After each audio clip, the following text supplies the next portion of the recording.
Well, a firefighter injured on the job says his biggest fight didn't even start at the fire scene. Yeah, he says it started afterward when the workers' compensation system he counted on stopped paying benefits and denied care that he says he still needs. Here's investigative reporter Jennifer Titus.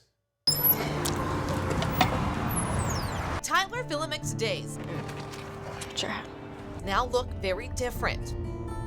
They are filled with doctor's appointments and cognitive therapy exercises. He's unable to drive himself because of his constant headaches while he recovers from a traumatic brain injury. Usually during my sleep, I'll get a nightmare of the accident, bad dreams. He was bleeding from the face. It had just gotten worse. Hello, 911, 9th Avenue North. The fire's getting really bad. The impact coming from a fire hydrant that blew off and hit him in the head while trying to attach a hose. I told him, Tyler, you are not okay. He was not communicating properly. His words were nonsensical, and he was just in crying pain for hours and hours. He'd be at the hospital for almost a week. They diagnosed him with a traumatic brain injury. When they say traumatic brain injury to you, what goes through your mind? A mix of emotions. How could this happen? Is this real life? He was supposed to come home and be okay. And realizing just my background in medicine, knowing that life was about to change. And change it did. He's like really hurting. Over the last 8 months, the symptoms haven't gone away. How bad your headache? How bad is it? Yeah. It's like an 8. Okay. There was the normal that I was living before the accident, and now there's this new normal that I have after the accident, and it's hard. It's hard to accept that.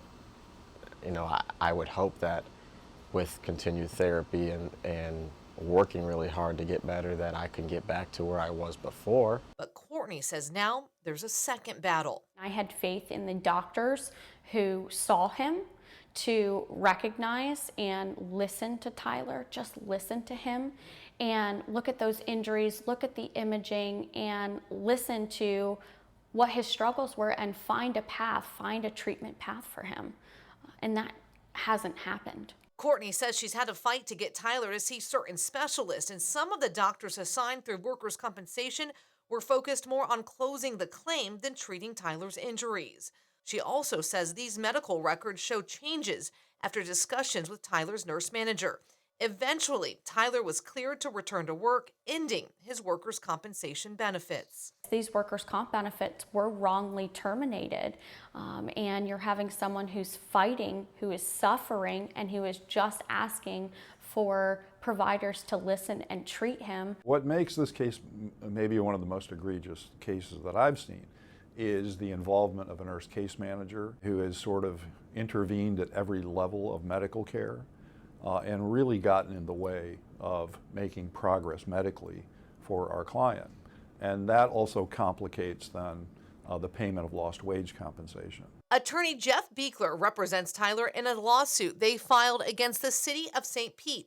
Beekler specializes in first responders worker compensation cases. It's been remarkable how consistent it's been. Where a doctor may make a recommendation and then after the nurse case manager gets involved, the recommendation is rescinded. Why that involvement? Is that just something that workers' comp is set up to do, that they put this person in charge and they're like, no, we can't do this, this, and this? Is that just how workers' comp works?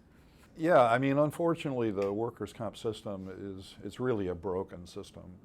And it's mostly about limiting exposure for insurance companies. A nurse case manager operates almost like a field adjuster, trying to limit the extent of the exposure. And she does that by limiting medical care or tying up lost wage compensation. Workers' compensation is a state-mandated insurance system that provides medical care or lost wages to employees injured on the job. It's regulated at the state level and hasn't seen any major reform since 2003. Attorneys who handle these cases say the system can cause conflict between patient care and cost, and that Tyler's case is a perfect example of why reform is needed. Those incentives are all built very much against the injured worker when they have an injury of this magnitude. Beekler says Tyler's case isn't unique. He represented another St. Pete firefighter who faced a similar fight. It just was sharp stabbing pains all the way down my leg. Bradley Westfall had multiple surgeries after being injured on the job. You never think you're going to get hurt. His workers' comp case ultimately ended up in the Florida Supreme Court, where the justices ruled he should get his benefits after the city stopped paying his lost wage compensation. So in the Westfall case, the city didn't have to stop paying our client. Okay, the statute allowed them to, but they didn't have to do that. They took a position, based on a black letter reading of a statute, and they could have just done the right thing, and they didn't.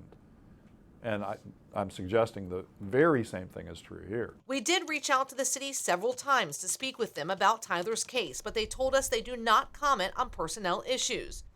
I have a 5th-generation firefighter tattoo, and my father has the 4th-generation firefighter tattoo. For Tyler, he's back to work on light duty because that's what the paperwork says. I'm working hard at these appointments so I can get back to the job. I do. I'm working really hard so that I can get back to what I was doing before this accident, so that I can get back to what I love. I always knew workers' comp was a challenge, and you do have real cases of people that aren't doing the right thing, right? And you want to weed those people out, but Tyler's case is not one of them. Tyler is suffering. He deserves to be taken care of in each aspect to give him the best chance of recovering and leading a normal life. And while the city wouldn't talk with us about Tyler's situation, a spokesperson told us in part the city follows the standard workers' compensation process. If an employee gets injured during their shift, their department will file the report of the injury and commercial risk management. The city's third-party administrator will begin the claims process. All claims are handled in accordance with the relevant workers' compensation Florida statutes. Now, we also reached out to the local firefighters union, the St. Petersburg Association of Firefighters. They tell us the union is aware of Tyler's situation. While the union doesn't control the processing or disposition of claims pursued under the city's workers' compensation policy, we understand that Tyler has received all of the benefits to which he is entitled under the policy. Tyler's injury got us wondering, why did the hydrant in that situation explode? And how do communities make sure their hydrants are in working order? We're going to show you what hydrants look like in your neighborhood all this week as part of our series, Out of Water. You can watch the entire special on the 10 Tampa Bay News app. Jennifer Titus, 10 Investigates.